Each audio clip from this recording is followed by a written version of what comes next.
नमस्कार, मैं हूं नुपुर जारोली लोछा और आप देख रहे हैं बोल बेधड़क। दुनिया के सबसे बड़े तेल भंडार वाला देश आज पेट्रोल नहीं, क्या राजनीतिक विस्फोट बेच रहा है? वेनेजुएला।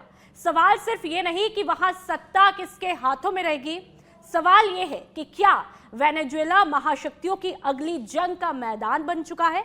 अमेरिका प्रतिबंधों से घेर रहा है, चीन कर्ज से पकड़ मजबूत कर रहा है और रशिया ताकत के दम पर मौजूद है। और इस पूरी शतरंज में भारत कहां खड़ा है? हमारी ऊर्जा सुरक्षा, ग्लोबल साउथ में हमारी भूमिका और रणनीतिक संतुलन, क्या वेनेजुएला संकट भारत के लिए चेतावनी है या एक बड़ा अवसर? आज हम समझेंगे कि काराकस की सियासत क्या नई दिल्ली की विदेश नीति को चुनौती देने वाली है।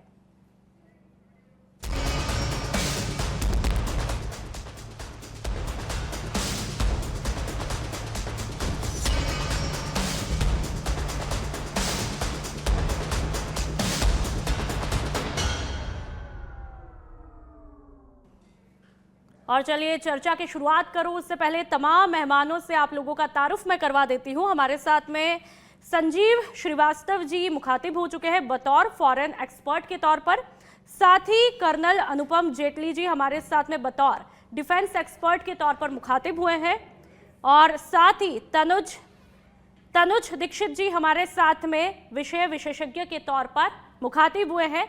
आप तीनों का बहुत बहुत स्वागत है। तनुज जी हमारे साथ में कुछ देर में जुड़ेंगे। सबसे पहले संजीव श्रीवास्तव जी जो कि फॉरेन एक्सपर्ट है, मैं उन्हीं का रुख करना चाहूंगी। संजीव जी, सबसे पहला और अहम सवाल तो ये है कि आखिरकार अमेरिका ने वेनेजुएला पर हमला क्यों किया, क्योंकि कई लोग भी इस बात से अनजान है। अमेरिका का एजेंडा आखिरकार इसके पीछे क्या कुछ है?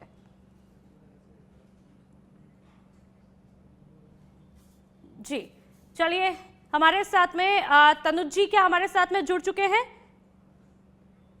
ठीक है तनुज जी, आपका बहुत बहुत स्वागत है। संजीव जी कुछ देर में जुड़ेंगे, उससे पहले मैं आप ही से पहला रिएक्शन ले लेती हूं। तनुज जी हमारे साथ में विषय विशेषज्ञ के तौर पर मुखातिब हो चुके हैं। तनुज जी, सबसे पहले तो आम जनता को ज्यादातर अभी ये पता ही नहीं है कि आखिरकार ये वेनेजुएला पर हमला क्यों हुआ है, अमेरिका का इसके पीछे आखिरकार एजेंडा क्या कुछ है, वो एक बार समझना चाहेंगे।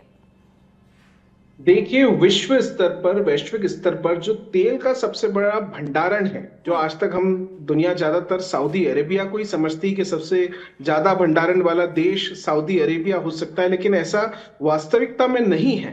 वेनेजुएला इस विश्व का सबसे बड़ा तेल भंडारण का एकमात्र ऐसा देश है जिसके पास में लगभग $17 ट्रिलियन का तेल इस समय मौजूद है। और पिछले, अगर हम बात करें सन 1957 के बाद से, जिस तरीके से वहां की इकोनॉमी में 80% गिरावट, पता नहीं क्या उनकी अर्थव्यवस्थाओं की खामियां थी, आंतरिक खामियों की वजह से जो 80% अर्थव्यवस्था जो कमजोर पड़ी, ऐसे में डोनाल्ड ट्रंप और अमेरिका ने एक देश पर निशाना साधा और एक पॉलिटिकल हवाला देते हुए पूर्ण रूप से उस देश पर राष्ट्रपति को अगवा करके कब्जा कर लिया गया है। और अभी जिस तरीके से आंतरिक देश में आज ही हमने देखा कि वहां पर अंतरिम एक नई राष्ट्रपति नियुक्त की गई है, लेकिन भविष्य में अमेरिका का विजन कुछ और है। अमेरिका चाहता है कि जो वहां के सबसे पावरफुल लीडर ऑफ ऑपोजिशन है, उसको वो भविष्य में प्रेसिडेंट बनाने का ऑफर दे सकते हैं। और ऐसा करने से क्या होता है, जब लीडर ऑफ ऑपोजिशन वेनेजुएला की उनके पास, अमेरिका के पास सशर्तें, क्योंकि अमेरिका इस समय उस स्थिति में है कि वो जो बोलेगा उसे मानना पड़ेगा, और जब वो प्रेसिडेंट अपॉइंट करते हैं, ऐसे में एक तेल का बड़ा अनुबंध जो है अमेरिका के साथ दिखाई देता है, जो लगभग $17 ट्रिलियन की इकोनॉमी की व्यवस्था कही जा सकती है। जी जी ठीक है, चलिए हमारे साथ में जो डिफेंस एक्सपर्ट है कर्नल अनुपम जेटली जी, आपसे ये समझना चाहेंगे जो वेनेजुएला पर ये हमला हुआ, और यदि हालात ज्यादा बिगड़ते हैं या फिर संघर्ष होता है, तो ऐसे में क्या सैन्य हस्तक्षेप इसमें देखा जा सकता है, या आप बेहतर तरीके से बता पाएंगे? नमस्कार सारे दर्शकों को। वेनेजुएला पे शनिवार की सुबह जब बहुत तेज और काफी हवाई जहाज और हेलीकॉप्टर से अमेरिका ने हमला किया, तो उनका कहना था, एक मकसद था कि नारकोटिक्स ट्रेड जो है उसको उन्होंने न्यूट्रलाइज करना है और रोकना है, जो अमेरिका में बहुत तेजी से फैल रहा है। मगर अगर वास्तविक आंकड़े देखें तो कोकेन जो अमेरिका में जाता है उसका कुल 1% वेनेजुएला से जाता है।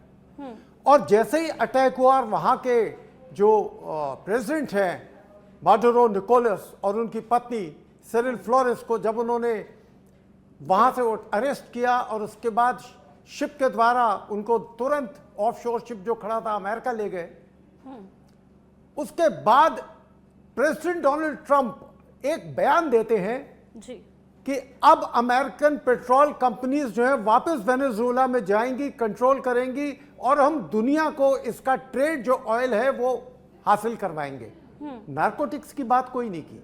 अगर आप ध्यान दें तो 2000 में यही वाकया ऐसा ही था जब इराक ने पेट्रो डॉलर्स को थ्रेटन किया तो उन्होंने कहा कि weapons of mass destruction Iraq में है, इराक को नेस्त नाबूद किया, बर्बाद किया और एक भी वेपन वहां नहीं मिला।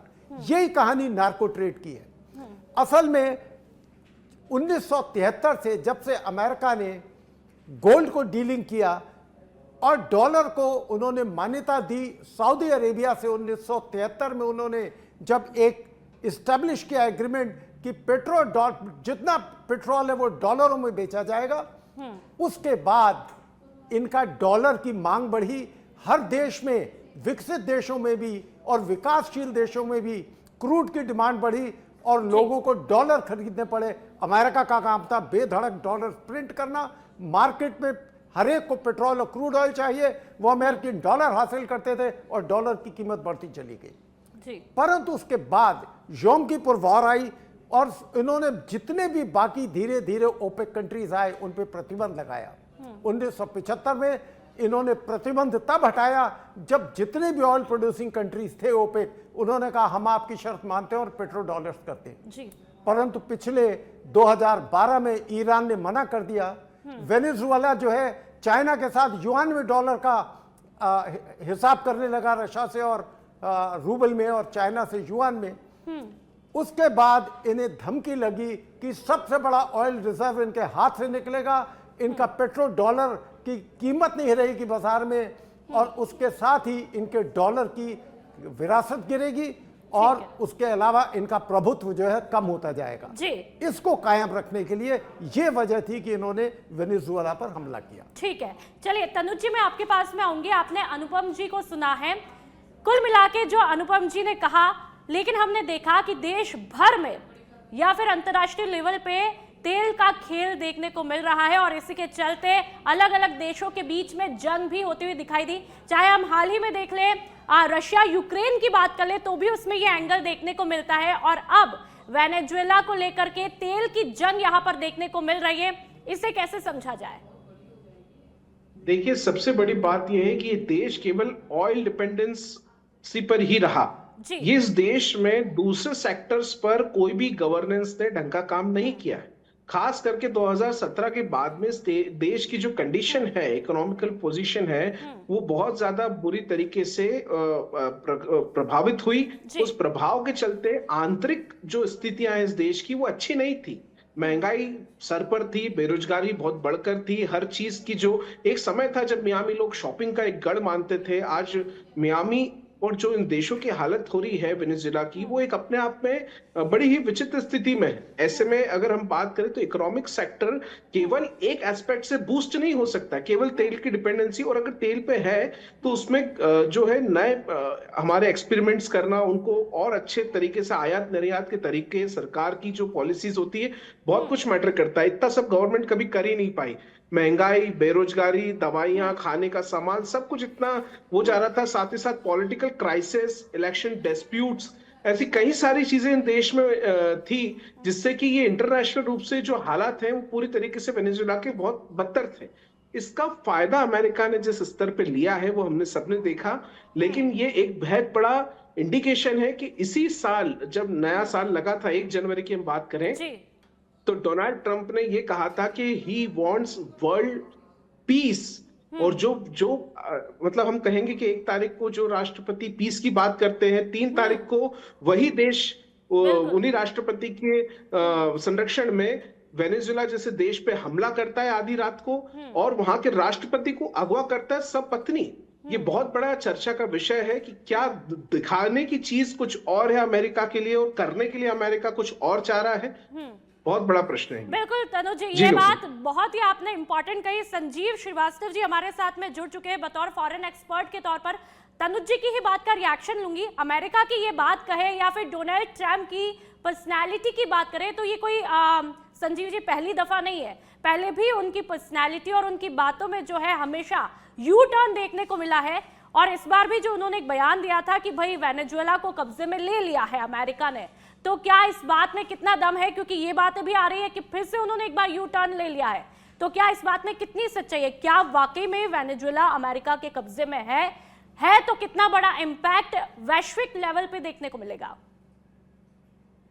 देखिए, यूनाइटेड स्टेट्स ऑफ अमेरिका के द्वारा वेनेजुएला में ये जो एक स्पेशल मिलिट्री ऑपरेशन लॉन्च किया गया और वहां के राष्ट्रपति को किडनैप किया गया, साथ ही उनकी धर्मपत्नी को भी जिस तरीके से अमेरिका की फोर्सेस उठा ले गई, जाहिर है कि ये जो अमेरिका का व्यवहार है वो उसकी अपनी जो कही गई बातों के विपरीत तो है ही। यही अमेरिका लोकतंत्र की, ह्यूमन राइट्स की और एक डेमोक्रेटिक रूल्स बेस्ड ऑर्डर को डिफेंड करने की दुहाइयां देता है और विश्व भर में वो इस बात की अपने जो एडवर्सरीज हैं उनकी आलोचना करता है कि चाइना इंडो पैसिफिक रीजन का रूल्स बेस्ड ऑर्डर बिगाड़ने की साजिश कर रहा है।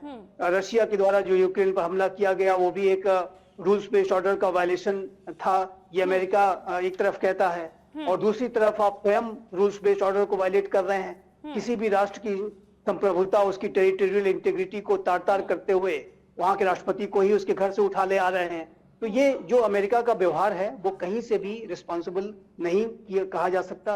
ये इंटरनेशनल लॉ का भी वायलेशन है और जाहिर है कि जो यूएन चार्टर लेड जो एक विश्व व्यवस्था बनाई गई थी द्वितीय विश्व युद्ध के बाद, वो उसका जाहिर है कि इसका खुला उल्लंघन है और इसकी घोर आलोचना हो रही है। अमेरिका के क्लोज जो उसके एलाइज और पार्टनर्स भी उनकी आलोचना कर रहे हैं और जाहिर है कि इसमें कोई दो राय नहीं है कि ये जो कदम अमेरिका का है वो अमेरिका की जो ग्लोबल क्रेडिबिलिटी है और जो अपने आप को डिफेंडर ऑफ ह्यूमन राइट्स और रूल्स बेस्ड ऑर्डर और डेमोक्रेसी और कस्टोडियंस इन वैल्यूज के कस्टोडियन के तौर पर अपने आप को जो पेश करता है वो किस तरीके से भी पेश करेगा। चाइना यदि कल को ताइवान के ऊपर हमला कर दे तो क्या अमेरिका ये कह पाएगा कि आप रूल्स बेस्ड ऑर्डर को वायलेट कर रहे हैं? या अगर राष्ट्रपति पुतिन यूक्रेन के राष्ट्रपति जेलेंस्की को ऐसे ही उठा ले जाएं एक हेलीकॉप्टर और स्पेशल ऑपरेशन करके, तो क्या अमेरिका उसको कह पाएगा कि आपने जो किया वो गलत किया है? जब आपने स्वयं इतना एक बहुत ही बैड प्रेसिडेंट और बहुत ही खराब एग्जाम्पल पहले ही सेट कर रखा है। तो ये जो अमेरिका की जो ग्लोबल क्रेडिबिलिटी है उसके लिए एक सवालिया निशान उन्होंने खड़ा करने का काम किया है। डोनाल्ड ट्रंप की जो आर्थिक आक्रामकता तो हम देख ही रहे थे, टैरिफ के को लगा करके, अब उनकी सामरिक आक्रामकता भी दिख रही है। इंपेरियलिस्टिक व्यवहार कर रहे हैं। वी विल रन वेनेजुएला, ऐसा लगता है कि वेनेजुएला उसकी कॉलोनी बन गया है। ये जो भाषा है ये किसी लोकतांत्रिक राष्ट्र को शोभा नहीं देती और एक ऐसा राष्ट्र जो कि अपने आप को विश्व का सबसे पुराना लोकतंत्र कहता है और वो इस तरीके की भाषा का इस्तेमाल कर रहा है कि वी विल रन वेनेजुएला और कनाडा 51st स्टेट के तौर पर हमें चाहिए, ग्रीनलैंड पे हमें कब्जा करना है। इस तरीके के जो व्यवहार को ठीक है संजीव जी, आप ही की बात को आगे बढ़ाऊंगी, बिल्कुल आप ही की बात को आगे बढ़ाऊंगी। अनुपम जी, आपसे समझना चाहेंगे, सैन्य ताकत की चारों तरफ इस वक्त चर्चा है क्योंकि अमेरिका ने जिस तरह से ये हमला किया है उसके बाद में कंपैरिजन भी हो रहा है कि अमेरिका के आगे वेनेजुएला की सैन्य ताकत, सैन्य क्षमता जो एक टीम है वो बहुत कम है और ऐसे में हमने देखा कि रशिया जो है वो वेनेजुएला को सपोर्ट करता है सैन्य ताकत के रूप में। तो ऐसे में वेनेजुएला कितना ताकतवर, क्योंकि अभी तक वो सरेंडर करना नहीं चाहता है अमेरिका के आगे भी, तो ऐसे में इस सिचुएशन को कैसे देखें, कितना ताकतवर वो आप बेहतर तरीके से बता पाएंगे?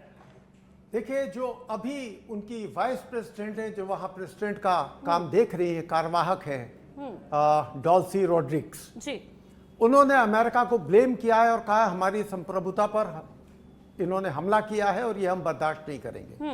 उन्होंने ये भी कहा है कि तुरंत हमें बताया जाए कि और वापस किया जाए हमारे राष्ट्रपति निकोलस को, मडुरा को और उनकी पत्नी को जी। अभी तक अमेरिका जो है कह रहा है कि हम इसको रन करेंगे। एक सरकार वो चाहते हैं जो ऐसी सरकार हो जो उनके इशारों पे नाचे और जैसा एक पैनलिस्ट ने कहा शायद ऑपोजिशन लीडर को वहां बैठाना चाहते हैं। अब वेनेजुएला के लोग कितना तैयार हैं। हर देश में कुछ लोग खुश हैं इस अमेरिकन इन्वेंशन से, मगर उनका परसेंटेज कम है। ज्यादातर लोग जो वेनेजुएला के लिए तत्पर हैं और उनके लिए डिवोटेड हैं, अपने देश को दिलो जान से चाहते हैं, जैसे हम भारतीय चाहते हैं, तो वो लोग अभी अमेरिका के खिलाफ हैं। इनके जो सेक्रेटरी ऑफ स्टेट हैं रूबियो मार्को, उन्होंने कहा है कि अभी अमेरिका आगे कोई और हमला नहीं करेगा। परंतु सवाल ये उठता है कि बिना यूएन में पारित किए हुए इराक में आपने सूनर और लेटर यूएन में अपना पारित किया, और यहां यूएन के अंदर रशिया और चाइना दोनों वीटो पावर ने उनका बहुत भर्त्सना की है, उनको कंडेम किया है। मुझे नहीं लगता कि अमेरिका इसके आगे कुछ करेगा, मगर हाँ, अमेरिका ने जो प्रतिबंध लगाए पिछले 2 साल में वेनेजुएला पे, उससे हम पर भी फर्क पड़ा। 2024 में हम 1.4 बिलियन का इंपोर्ट करते थे, बिल्कुल, जबकि 2025 में हमने 80% कम, कुल 345 मिलियन का इंपोर्ट किया है।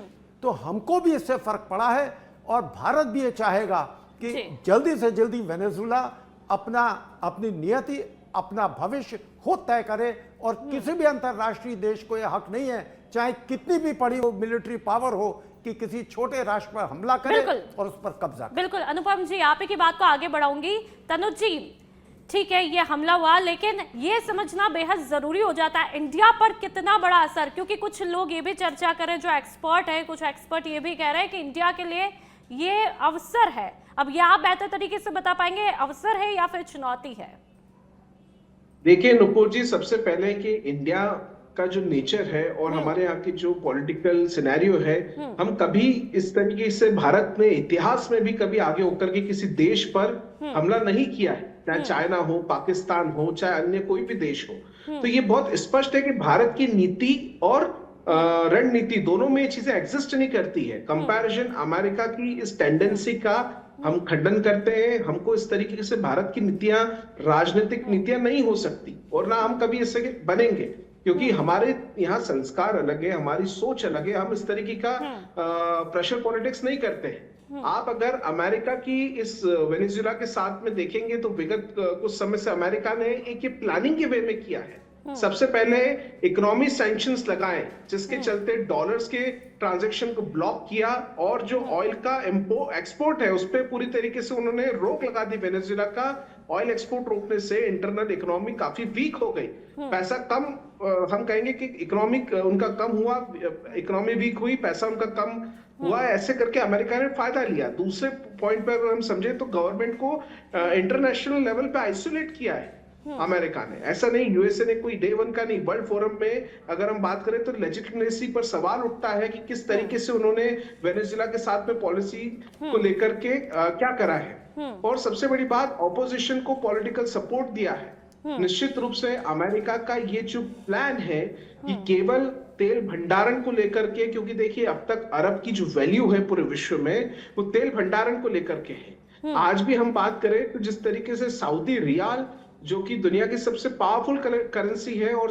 डॉलर से भी ज्यादा लगभग 247 रुपए भारतीय में चलती है, तो आज भी हम देखें तो अमेरिका के पास में एक कंट्रोल का बहुत बड़ा अवसर था। पहले उन्होंने तनु जी, यहाँ पर आपकी बात को रोक नहीं रही हूँ, जोड़ करके एक सवाल इसी में मैं जोड़ना चाहूंगी, क्योंकि कुछ एक्सपर्ट ये कह रहे हैं कि भाई जो ये हमला हुआ वेनेजुएला पर अमेरिका के द्वारा, उसका इम्पैक्ट इस तरह से भी इंडिया पर पड़ सकता है कि इंडिया तकरीबन $1 अरब के आसपास जो है वो वेनेजुएला से मांगता है, तो बकाया भुगतान हो सकता है और तेल का उत्पादन जो है और ज्यादा बढ़ सकता है। इस पिक्चर को हम कैसे देखें तनुज जी? देखिए, आपकी बात से कुछ लोगों की बातें जो आपके पास में आ रही है, हो सकता है ये बात सही हो, लेकिन देखिए इस पर सबसे बड़ा प्रश्न है कि इस समय उस कंट्री की इंडिविजुअल इकोनॉमी इतनी मजबूत नहीं है। वो आपके 1 लाख करोड़ रुपए का भुगतान करने की स्थिति में आज नहीं है। आज अमेरिका ने उसे कब्जे में लिया है। अमेरिका उसे रन करके पहले वहां की इकोनॉमी को ग्रो करेगा, उसके बाद ही पैसा शायद भुगतान में जाएगा। दूसरी बड़ी चीज ये है कि अगर अमेरिका ने कोई टैक्स इंपोज कर दिया, जैसा कि अमेरिका अपने हिसाब से रेट्स जो है आए दिन चेंज करता रहता है, तो ऐसे में आप उसका भुगतान तो दूर की बात है, भारत को भी वो तेल महंगा पड़ सकता है। जी ठीक है, संजीव जी आपके पास में आऊंगी, ये समझना चाहेंगे अर्थव्यवस्था पर क्या कुछ असर जो है इसका देखने को मिल सकता है इस हमले के बाद में? संजीव जी, आपका ऑडियो अनम्यूट कर लीजिए। जी, मेरी आवाज आ रही है? जी जी बिल्कुल, जी बिल्कुल। हाँ, देखिए, यूनाइटेड स्टेट्स ऑफ अमेरिका ने वहां पर राष्ट्रपति को जाहिर है कि बदल दिया है। और अभी जो वर्तमान में जो उपराष्ट्रपति हैं उन्होंने एक टेक ओवर किया है, कार्यवाहक हैं यद्यपि कि, लेकिन ये जो पूरी स्थिति है वो वहां पर एक हेड ऑफ द रिजीम को बदलने की जो कार्रवाई है वो अमेरिका ने जाहिर है कि कर दी है। बहुत ही मेटिकुलसली प्लान जो ऑपरेशन था, स्पेशल मिलिट्री ऑपरेशन, उसके माध्यम से उन्होंने राष्ट्रपति को कैप्चर कर लिया और नया राष्ट्रपति बिठा दिया। और अब नए राष्ट्रपति से वो अपेक्षा ये करेंगे कि वो उनके इशारों पर काम करे। और जैसे कि अभी रिपोर्ट्स आ रही है कि इस तरीके की भी धमकियां दिए जाने के संकेत दिए जा रहे हैं कि यदि नया राष्ट्रपति भी अगर ठीक तरीके से उसने काम नहीं किया तो उसके साथ भी वैसा ही बर्ताव हो सकता है जैसा कि मदुरो के साथ हुआ है, या भविष्य में भी अमेरिका वेनेजुएला में फर्दर ऑपरेशंस भी लॉन्च कर सकता है। ऐसी संभावनाओं को भी रूल आउट नहीं कर सकते। यद्यपि कि मार्को रूबियो ने, जो यूएस के सेक्रेटरी ऑफ स्टेट हैं, विदेश मंत्री हैं, उन्होंने इसको कहा है कि अमेरिका कोई वॉर में नहीं है, लेकिन ये जो ऑपरेशन इत्यादि है उसको करने का जो कार्य है वो अमेरिका आगे भी कर सकता है। ऐसी संभावनाओं को रूल आउट नहीं कर सकते। और इसमें कोई दो राय नहीं है कि अमेरिका का जो सबसे बड़ा जो इंटरेस्ट है वो है वेनेजुएला की जो अकूत जो उसकी ऑयल की जो संपदा है, जो उसका ऑयल का जो रिजर्व है, जो कि दुनिया में नंबर 1 है, सबसे ज्यादा जो रिजर्व्स हैं ऑयल के वो वेनेजुएला में ही है। सऊदी अरेबिया दूसरे नंबर पे आता है। तो ऐसे में ये जो यूनाइटेड स्टेट्स ऑफ अमेरिका का जो ऑयल को लेकर के जो उसका इंटरेस्ट है वो जाहिर है कि एक बहुत बड़ा फैक्टर है। लेकिन जो दूसरा जो फैक्टर जो स्पष्ट रूप से दिखता है, अभी हाल के समय में यूनाइटेड स्टेट्स ऑफ अमेरिका की एक नेशनल सिक्योरिटी स्ट्रेटजी आई थी। और उस नेशनल सिक्योरिटी स्ट्रेटजी में अमेरिका के ट्रंप एडमिनिस्ट्रेशन के द्वारा जो तैयार की गई ये स्ट्रेटजी है, उसमें वेस्टर्न हेमिस्फीयर पर अमेरिका फिर से जो रीफोकस करने की बात उसमें कही गई थी। और इस स्ट्रेटजी में कहा गया था कि अमेरिका जो वेस्टर्न हेमिस्फीयर में अपने जो डोमिनेंस को वो फिर से स्थापित करेगा, और जो कि डोनाल्ड ट्रंप का मानना है कि हमने वेस्टर्न हेमिस्फीयर पर वो ध्यान नहीं दिया था। और उन्होंने मनरो डॉक्ट्रिन का भी जिक्र किया जिसमें कि वेस्टर्न हेमिस्फीयर को अपना एरिया ऑफ इन्फ्लुएंस कहा गया था। और अभी वो उसको मनरो डॉक्ट्रिन का नाम उसी के आधार पर वो अब डनरो डॉक्ट्रिन की बात कर रहे हैं। जाहिर है कि एम हटा करके वो डोनाल्ड ट्रंप डॉक्ट्रिन, जो डनरो डॉक्ट्रिन की चर्चा भी उन्होंने ठीक है। एक लास्ट रिएक्शन मैं अनुपम जी से लेना चाहूंगी। अनुपम जी, यदि संघर्ष बढ़ता है तो वेनेजुएला कितने समय तक सैन्य ऑपरेशन को सस्टेन कर पाएगा, ये भी सवाल जो है उठ रहा है। वेनेजुएला के साथ इस समय चीन और रशिया दोनों खड़े हुए हैं जी, और इनके साथ तीसरा ईरान आएगा जो कि हर हालत में अमेरिका के खिलाफ है। ऐसी हालात में लोग सोचते थे कि रशिया जो है वो जेलेंस्की को और यूक्रेन को 10 दिन में न्यूट्रलाइज कर लेंगे, मगर 2.5 साल से लड़ाई चल रही है। इसी तरह आजकल के युद्ध में, क्योंकि अमेरिका को पैसिफिक और कैरिबियन सी का इस्तेमाल करना है, वो चैनल जो है वो सारे चाइना और रशिया के लिए भी खुले हुए हैं, और लगातार युद्ध करना उनके लिए मुश्किल होगा, बहुत बड़ा ड्रेन होगा। क्योंकि जब तक चाइना और रशिया, जिनके मिलिट्री इक्विपमेंट और साजो सामान उतने ही एडवांस हैं जितने अमेरिका के, तो अमेरिका ज्यादा इसके बारे में नहीं सोचेगा। ये बेवकूफ़ी होगी अगर वो सोचते हैं इसके बारे में। ठीक है, बहुत बहुत शुक्रिया आप तीनों मेहमानों का, बहुत ही संजीदगी के साथ में इस चर्चा को किया है। और वाकई में वेनेजुएला पर जिस तरह से अमेरिका ने हमला किया है, अब ऐसे में देखना यह है जो डोनाल्ड ट्रंप की पर्सनैलिटी रही, हमेशा यू टर्न वो लेते हैं अपने बयानों के जरिए भी, लेकिन क्या वाकई में इस हमले के बाद में कोई बड़ा इम्पैक्ट देखने को मिलेगा? क्योंकि देखिए जिस तरह से वेनेजुएला को चाइना ने कर्ज दिया है, रशिया ने सैन्य ताकत दी है, तो वहीं ईरान ने अपने संबंध मजबूत किए हैं। तो ये तीनों जिस तरह से मजबूती के साथ में है, तो ऐसे में क्या कोई बड़ा नुकसान होगा या नहीं होगा, ये देखने वाली बात है। इसी सवाल के साथ मैं आपके पास में छोड़ के जा रही हूँ, आपको क्या लगता है वेनेजुएला पर हमला करने से क्या इंडिया पर भी कोई इम्पैक्ट पड़ेगा या नहीं? तो फिलहाल इस शो में इतना ही। आप देखते रहिए सच बेधड़क। नमस्कार।